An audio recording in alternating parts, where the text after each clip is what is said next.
Everyone, there are people outside my window, and there is here, I'm gonna show you. Say hello to the sleepy kitty. I'm getting bitch face right now.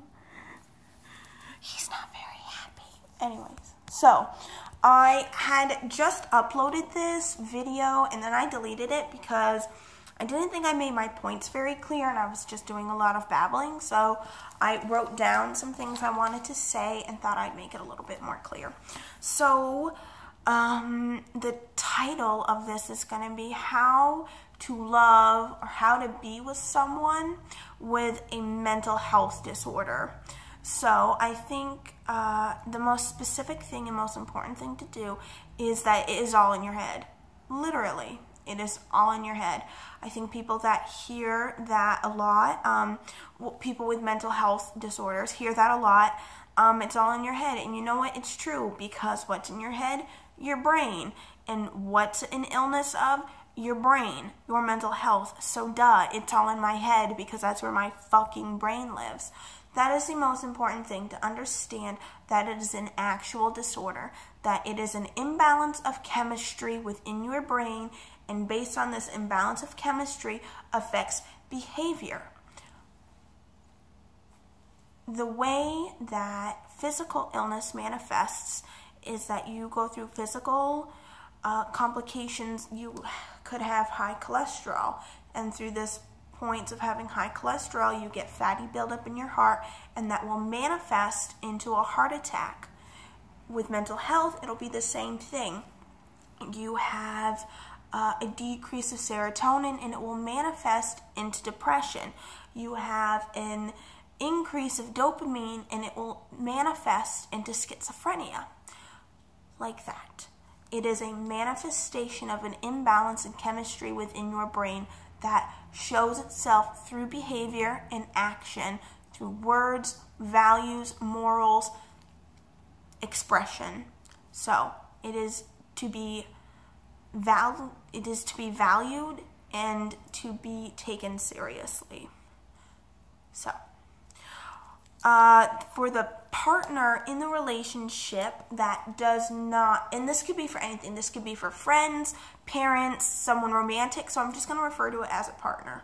So this is for the partner in the relationship that does not suffer with mental health issues. So it's super simple. Here I am with a whole notepad thinking I'm going to write down all these tips. And honestly, all I could think of was two, but they are the most through these two, like, you have a whole slew of things, but it just comes down to these two basic concepts. Number one, when your partner opens up to you and becomes honest with you about their mental health struggles, Google.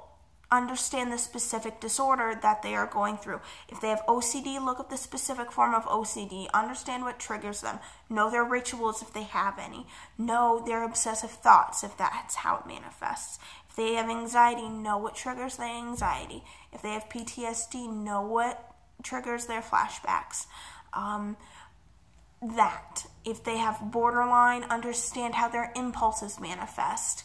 If they have an eating disorder, know safe foods, or know behaviors, know warning signs, know medications. So just research and look into this disorder they suffer with. If your loved one had cancer, you would Google cancer. So it should be the same to understand the way that this person is going through life. Sorry, my septum is tucked up again, so it's itchy. So understand what they're going through and know what can trigger it. Seems kind of simple, right? It's amazing how many people don't do that, though. My neighbors are home. Second point. So then again, super simple. Be honest with the person.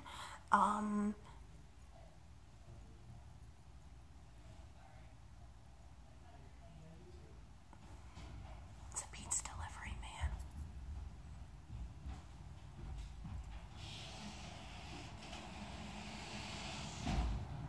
Alrighty, we're safe. He's out. So, be honest with the person. I know that, and if you don't know, I suffer specifically with borderline, bulimia, and OCD, and through the borderline, a host more of other mental struggles. So specifically in borderline, trust is a huge issue. Once trust is gone, it is virtually impossible to get it back with a person. It's not necessarily that we aren't forgiving, it's just that we're already so weary of trust, and I don't know if I can call it a paranoia, but just so untrusting of people that once it's gone, or once we feel betrayed or hurt, the relationship is essentially severed. So, for the partner that does not suffer with mental health, you need to be extremely honest with the person that you are with. You need to be nice, though, with your words. You can't just come out and tell someone, well, you're overreacting with this. You are being a bitch. You're not doing this, or you're not doing that, or you're doing this and you're doing that. You need to be honest with them, but you need to watch your words. Feel free to tell someone if you think you're being a bitch, but you need to tell them specifically, like, I don't like the way you talked to me about this, or I don't like the way you approached me about that. So you need to be specific. Write it down. Watch your words. Make sure that you're not going to come across over as attacking. Use soft language. Do not be aggressive. Just be very sensitive to, again, the understanding that the person you are with may be very sensitive or sorry or ashamed or anything about these concerns that you're going to bring up to them. So just write it out, but make sure you are honest with them. Like, don't feel like you need to walk on eggshells around the person you are with. Like, if you know a specific thing triggers them and can make symptoms manifest, obviously don't do that. So there are things you need to be wary about in the relationship if you know things will specifically start to manifest symptoms of their disorder. So don't go around triggering people, but you also need to let them know when they cross the line with you, because as sensitive as you need to be to them, they need to be sensitive to your needs too, which is a point I will bring up again later. So and I think letters are the best, because sometimes when we talk, we don't think, because our minds move a lot faster than our mouths can, and so we can't really think our words and speak them at the same time. So sometimes we can really come across as negative and hurtful and honestly not mean it. But then the person with the mental health disorders may hear that hurt that the person says and will hold on to it. Even when the person apologizes and says, oh, I didn't mean that, the hurt will still stay with them. So those are my two super simple points. Understand the disorder of the person is going through. Be sensitive to the needs of that, and be honest with them for your sake and for theirs. And now here are my tips for the person with the mental health disorder. So number one, never, ever, ever devalue your disorder. You would never devalue a heart attack. You wouldn't devalue diabetes. So this is, again, thinking it's all in your head, because it is all in your head. It is that misbalance of chemistry that manifests through physical symptoms. So make sure you set up boundaries, rules, guidelines, understandings between you and your partner about what you think is too far. There were certain things that I had with my ex that I couldn't have certain things in the house, like chips. We couldn't have chips in the house because I just binge on them automatically. So when I wasn't home, he got chips all he wanted, or if he went out, he got chips all he wanted. But he was sensitive to my need, that he knew when I was home or would be home for a while, he wouldn't get chips when he would go grocery shopping, because he knew anyways that they would be gone and he wouldn't even be able to have them. So it's not necessarily like setting rules for your partner of you can't do this and you can't do that because it bothers me like this and blah blah blah. It is just more telling them your sensitivities and your needs and them asking them to maybe accommodate around you. And if someone honestly cares about you, they will be sensitive as possible to your needs. It will take your partner a little bit to get used to it. It's, again, living with this lifestyle change maybe for them to understand and work through, because they're growing through this just as much as you are. So it is important to also be sensitive to their needs, in that if my ex ever brought home chips, I wouldn't scold him and be like, hey, like I said, no chips in the house, blah, blah, blah, like that's not okay.